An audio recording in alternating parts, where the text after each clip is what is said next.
కోడుమూరు కొండపేటలో ఘరానా మోసం జరిగింది. బంగారు ఆభరణాలకు మెరుగు పెడతామంటూ ఇద్దరు మహిళలను కేటుగాడు పురుడి కొట్టించాడు. ఇద్దరు మహిళలకు చెందిన 45 గ్రాముల బరువున్న 2 తాళిబొట్లను మెరుగు పెడతానంటూ తీసుకున్న కేటుగాడు ఒక గిన్నెలో కెమికల్ నీరు పోసి వాటిలో 2 తాళిబొట్లను ఉంచాడు. అనంతరం కెమికల్ నీటిని సీసాలో పోసుకున్న కేటుగాడు అరగంట తర్వాత బంగారు తీసుకోమని చెప్పి ఉడాయించాడు. అరగంట తర్వాత చూసిన మహిళలు బంగారు తాళబొట్లు ముక్కలు ముక్కల్లాగా ఉండడం గమనించారు. దీంతో తాము మోసపోయామని గ్రహించి పోలీసులను ఆశ్రయించారు. దుండగుడు దృశ్యాలు సీసీటీవీలో నమోదై ఉన్నాయి. దీంతో పోలీసులు గాలింపు చర్యలు చేపట్టారు.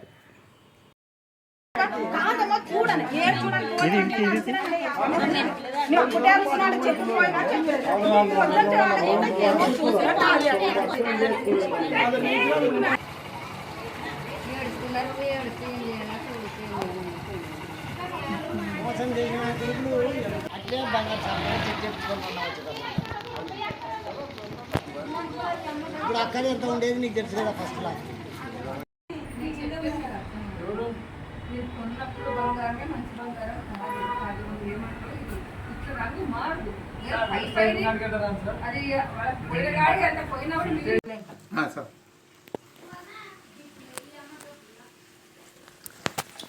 భయం పోస్తుంది.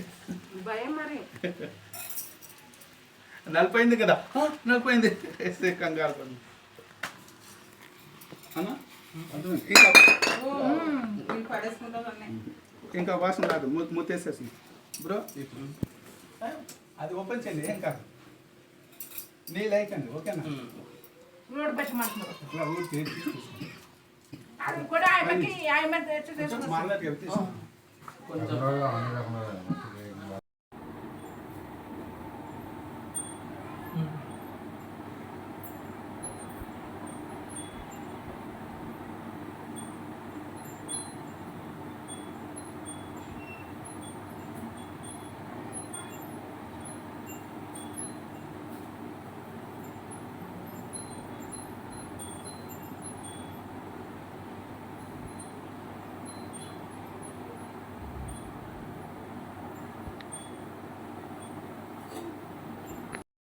ఫస్ట్ ఏం చేసినాడమ్మా ఆయన?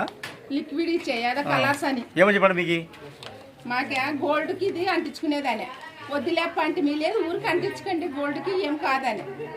గోల్డ్కి అంటించుకున్నాక మరి ఏమైనా లేదు, దాన్ని కడగాలని. కడిగేదంటే ఎట్లా నీళ్ళతోనంటే లేదు, వాళ్ళ దగ్గర ఏదో ఉండే అది ఇస్తే కొంచెం వేడి చేసి ఇస్తే కడిగిస్తానని ఆయన బ్రష్ తీసుకుని రుద్దున్నాడు అంతే. మా కళ్ళు ఎదురుగా చేశాడు ఆ పని. మేమేం మోసం చేసేదేమో అని కాదని చెప్పాం. మరి అట్లా చేసి ఇట్లా మోసం అయింది చూడు సార్. ఇప్పుడు ఎంత ఎన్ని తులాలు ఉందా అది? 25 గ్రాములు నాది. మీది? మీ తర్వాత ఇంకా 20 గ్రాములు. ఎవరిది అది? మా తమ్ముడు భార్యది. ఏం పేరమ్మా? పద్మ. ఆమె కూడా తీసుకున్నాడా? అవును. ఏం చేసాడు ఆమె? ఆమె కూడా ఇట్లనే చేసినాడు, తీసుకొని ఇట్లే కడిగినాడు. ఇట్లా పోయినాక చూసి ఇట్లా అయింది. అంటే ప్లేట్ పెట్టుకున్నాడా, దాన్ని ఎక్కడ పెట్టాడు? గిన్నె పెట్టుకున్నాడు. ఈయన చెప్పినాము అట్లే, నేను అసలు నాకు వద్దని ఈయన చెప్పినా కూడా అయిపోయి చేపంగా పొడేసినాడు. ఎందుకంటే కాదమ్మ తీయతలే, నీకు అంత నమ్మకం లేదు కదా. పైన ఇట్లా అనుకుంటా అనుకున్నాను, నాకు నవ్వ పెడితే ఏం చేశాను, చేయకడుకుని ఇట్లా అనుకుంటున్నా, అట్లా అనుకుని నల్లగా అవుతుంది అని చెప్పాడు. ఎందుకు వద్దనంటే యాలమ్మ తీ, నేను కడిగిస్తాను బాగా ఇట్లనే అని చెప్పా. వద్దన నాకు ఏ వద్ద వద్దు, మొన్న చెప్పేసి కొత్త సంవత్సరంలో అయింది అంతే అని చెప్పి అసలు ఆ మాట వినలేదు. చూడు నా మీద అంత నమ్మకం ఏమన్నా అని చెప్పి తెల్లకి చూడు అనిపిస్తుంది. అట్లే తీపించినాడు. ఇక మీ కళ్ళెది ఇదే ఉంటుంది కదా, అట్లా వేసి రుద్దుతున్నాడు. అంత రుద్దుతాడు కొత్తదని చెప్పి అప్పుడు మళ్ళీ తీసిన అట్లే రుద్దుతున్నాడు. అర్ధగంట అట్లనే అర్ధగంట వరకు చూడమని చెప్పినాడు. కోడి అంతా వేసినాడు, యాదో ముట్టుకోవద్దు ఒక అర్ధగంట 1 గంట వరకు అని చెప్పినాడు. మేము అర్ధగంట అయినా చూస్తాం అయిపోయినాడు కదా. కోడి ఎట్లుందో చూద్దాము, గంట ఎట్లుందో బంగారు చూసాం. చూస్తే అంత తుండలు అయిపోయింది అంతే. ఎన్ని గ్రాములు అది? మీది ఎన్ని గ్రాములు ఉంది? నాది 20, అలా 20 గ్రాములు నాది. సల్ఫర్ నా చూసా ఒక గంటనే ఇది వేసినాడు. ఇదే లిక్విడ్ ముట్టుకోకూడదని చెప్పినాడు. ఫ్యాన్ గాలి కూడా పెట్టదన్నాడు. మాకు డౌట్ వచ్చి అయిపోయినాడు కదా, చూద్దాం లేదు. చూస్తే అసలు నిలబడతలేదు, కట్టు అయింది అంతా. ఇది వచ్చి ఎండిది, కడిగినప్పుడు ఇది ఎండి పొడి ఎండి వేసి కడిగి పెట్టినాడు. ఇది బంగారు వేసి ఇట్లోకి పెట్టినాడు.